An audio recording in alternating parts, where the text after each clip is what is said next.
And I could definitely see that, but I could also see a man that knows this is not something that is going to be a walkover. This is not something. He quickly realized that this is a different division, it's a bigger division, and he saw the hunger in my eyes. I could see in his eyes when he realized this is not going to be a fight. This is going to be an absolute war. Well, look, maybe an underreported story is the fact that you guys sparred back in the 2017-ish, according to Kamaru. He says, look, it wasn't that memorable. I don't really remember it. What do you remember about it? Yeah, I can remember very little of that, and other than that, I will never ever talk out of the gym when it comes to sparring.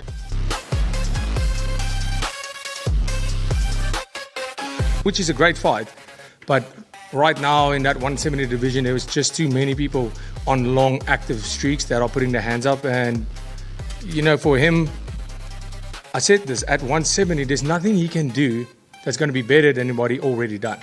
He doesn't have the time. You know, he's defended that belt many times, the winning streak, that's never going to be again. So for him, the only way to do something great to add to his legacy is to get that double champ status. So I was surprised, but it made sense, and I was really excited to be able to face a legend like Kamaru Usman.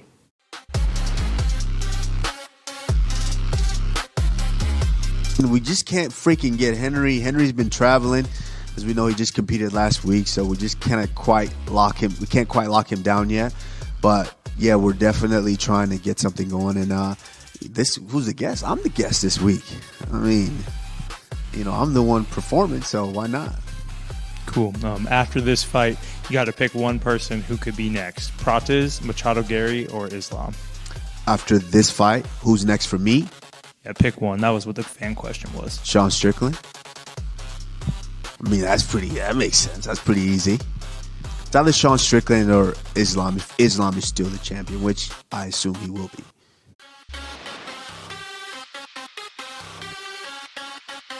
Rematching in the future. Well, I thought it was a very, very close fight. I thought Sean Strickland did a good job. Obviously, he's improved greatly since we fought, and so have I. But yeah, he did a great job in kind of fighting the type of fight that he needed to fight to come out with the win. I thought it was extremely close. It could have gone either way. But that's the way the judges put it, so.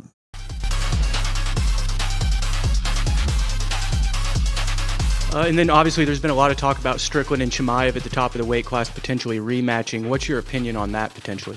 I mean, there's only one opinion that there should be. Between the two of them, they have an amazing 0 title defenses. So how do you warrant a rematch? In that case, I have 2, so give me a rematch then. I have 2 wins over the current champion. And, you know, it makes 0 sense. And then do you believe that a victory over Kamaru Usman is enough to give you that title shot that you want? I don't believe a victory alone can be enough.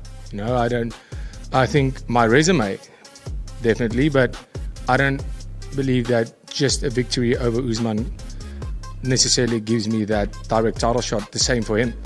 But the performance, going out there and putting up a performance that eliminates any doubt that I'm the best in the world, that's what's going to guarantee me another shot at that title.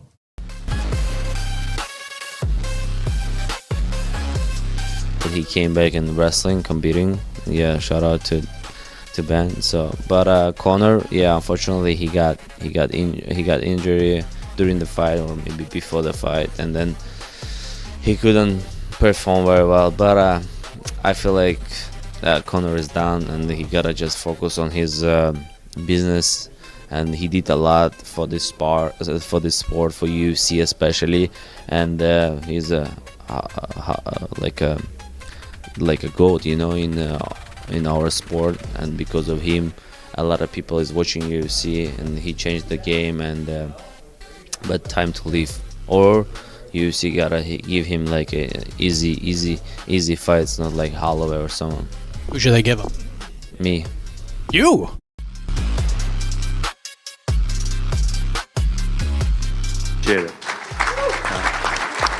Yeah, and if I'm gonna make a comment to your comment, because you know, I didn't care much about legacy prior to almost dying, but now digging into the Bible more, it's like I think on a deeper level about humility, pride, ego, and the problems it causes human beings. So like, well, why wouldn't Belal take the match? If he had a big ego or he was worried about his pride, he wouldn't take it. But he's secure in who he is, so he says, it's just a wrestling match. Yeah, this guy's had some issues, but let's shake hands and let's mix it up. And there's so many people on a day-to-day basis in the world who go through not taking the chances they should take because they're worried about their pride, they're worried about their ego, and they say, oh, if I do that and I lose, then everyone's going to think this or that of me. And I think so many people would be so much happier living their life if they just followed the path they wanted to and not worried about what the comments of social media are going to be or what the people in the community thought of them, and just go live your life and do the things you want to do.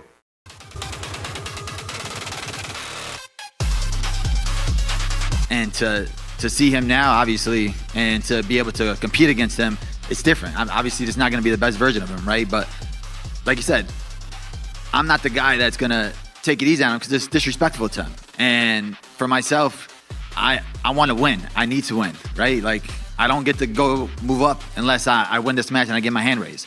So for him, I don't know he would even want me to take it easy. I know he wouldn't want me to take a step back. Because if I do go out there and then he takes me down and he beats me up, all right, I know I went hard. I can't say, oh man, I took it easy. So regardless, it's going to be the best version of myself, and it's going to be the strongest version of himself, and we're just going to compete hard. And I'm excited for it, right? I'm going to put on a show for the fans. For him, it's his hometown. He's already winning just being here. So I think the world is going to see right now like what true strength really is with Ben.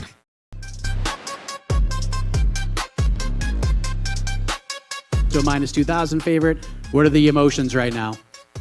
Yeah, odds don't really mean a lot. In 1776, no one gave America odds to beat the Brits, and we saw how that turned out. So, odds don't mean shit to me. But, it's a tough competitor. I like Arman. He's a guy I like, but, I got to teach him a lesson. I got to humble him. He's been steering off the path, and I got to get him straight back on the path. And I think he's going to be on Daddy's jet one day, and he's going to thank me. He's going to say, thank you, Colby, for humbling me and, setting me straight.